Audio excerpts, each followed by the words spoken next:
আমার এক স্বাস্থ্য ভাই প্রবাসে থাকে, প্রবাস থেকে আসছে, বিয়ে শাদি করবে। মেয়ে চাইতে চাইতে মনে হয় 50টা মেয়ে চাইছে, মনে হয় 70-80 হাজার টাকা গেছে তার খরচ মেয়ে চাইতে চাইতে।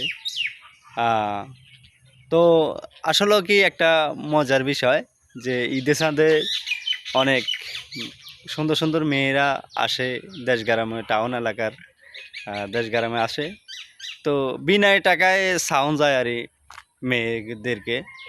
আহ, তো আরেকটা বিষয় হলো যে আবৃত্তি মেয়ের থেকে কিন্তু বিহিতি মেয়েদেরকে সুন্দর লাগে, অনেকে অনেক সুন্দর লাগে।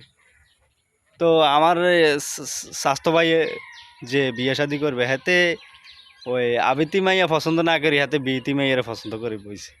বুঝিনি মজার বিষয় হলে এটা। তো একটা মজার বিষয় না এটা, যে হাতে আবৃত্তি মাইয়ারে পছন্দ করে না, হাতে বিহিতি মাইয়ারে পছন্দ করে বইছে। তো কারা কারা আছেন এরকম না মানুষ?